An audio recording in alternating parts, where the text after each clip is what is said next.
शुभरास्ता जी, शुभरास्ता जी, मैं तो आंकड़ों पर बात कर रहा हूं। अनिर्बान बनर्जी कुछ फैक्टर्स गिना रहे थे, पेट्रोल डीजल की कीमत, सिलेंडर की कीमत।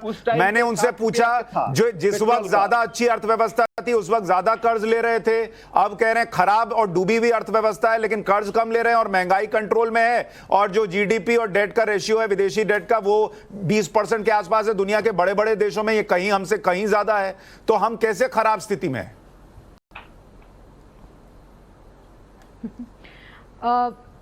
मैं आंकड़ों पर आऊं सुशांत जी, उसके पहले मैं एक आपत्ति मैं भी दर्ज करना चाहती हूं। अनिर्बान जी को बड़ा दुख लग गया कि उनके द्वारा चुने हुए विधायक को अनपढ़ कहा गया, तो मैं उनको बता दूं जानकारी के लिए, क्योंकि ये संविधान की दुहाई दिया करते हैं। हमारे देश में कोई भी अनपढ़ व्यक्ति आराम से राजनीति कर सकता है, वो प्रधानमंत्री भी बन सकता है।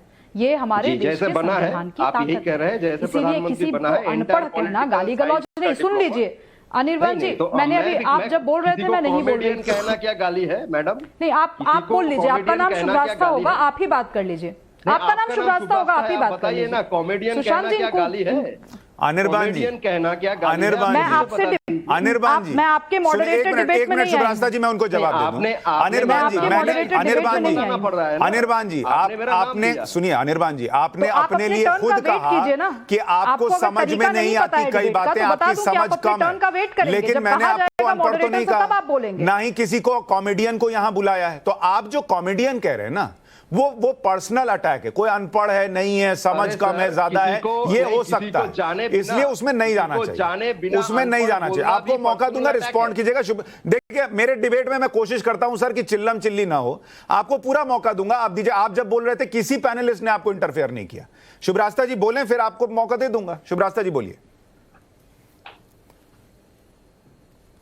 मैं तो सुशांत जी के रिज्यूमे पे बात नहीं करना चाहती थी, क्योंकि अब बहुत बड़ा नाम है, बहुत बड़ा परिचय है उनका। अनिर्बान जी को जानकारी ना हो तो उनके 5 आर्टिकल्स पढ़ लें, उसके बाद बताएं कि वो कॉमेडी के फील्ड में हैं या वो सामरिक विशेषज्ञ हैं। और ये अपने जिन विधायक को लेकर के बहुत आग्रही हो रहे हैं, उनके 4 आर्टिकल्स कोट कर दें कि हाँ बहुत पढ़े लिखे व्यक्ति हैं वो, और नहीं कर सकते तो मुंह बंद करके अपने टर्न का वेट करें। उनसे नहीं पूछा गया है सवाल। जो देश अभी ट्रेड डेफिसिट और करंट अकाउंट डेफिसिट को 5.5 पे रखते हुए, 5.5 पर रखते हुए अच्छे से मेंटेन कर रहा है अपनी इकोनॉमी, उस देश की अर्थव्यवस्था पर श्रीलंका से तुलना करना एक तरह का बौद्धिक दिवालियापन है।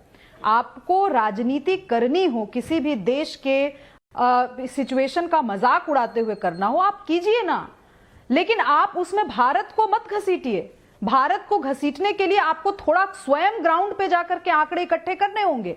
ये बात सच है, मुझे नहीं लगता। आप सुशांत जी जरा मुझे रिवाइंड करवा के बताइए, क्या इस पैनल में बैठे हुए किसी भी व्यक्ति ने यह कहा कि भारत की अर्थव्यवस्था एकदम ऐसी है कि चकाचक चल रही है, इसमें किसी भी सुधार की गुंजाइश नहीं है?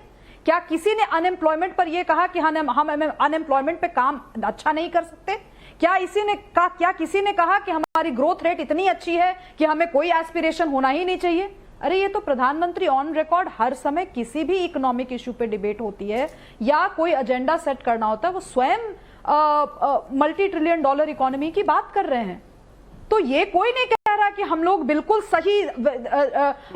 हम लोग सही अवस्था में, यहां में सुधार की कोई गुंजाइश नहीं है। लेकिन बेसलेस बातें मत कीजिए, श्रीलंका जैसे देश से कंपेयर मत कीजिए। मेरे कुछ फ्रेंड्स हैं सुशांत जी, जो मैं कॉलेज में दिल्ली यूनिवर्सिटी में थी, दिल्ली यूनिवर्सिटी में थोक के भाव से श्रीलंकन स्टूडेंट्स आते थे। आज वो सब लोग वहां एक्टिविस्ट बने हुए हैं और सब बहुत लोगों का उनका योगदान रहा है। आप कभी उनसे बात करके देखिए कि कितनी भयावह स्थिति वहां पर हो गई थी। वो भयावह स्थिति भारत में नहीं है अभी। इसीलिए देश को बरगलाना बंद कीजिए। अगर आप अर्थशास्त्री हैं तो आप डॉक्यूमेंट बनाइए, कहिए कि आपको क्यों लगता है कि श्रीलंका की स्थिति ऐसी है और भारत में स्थिति ऐसी हो सकती है। ये 10 मेजर्स आप लीजिए जिसकी वजह से ठीक हो सकती है।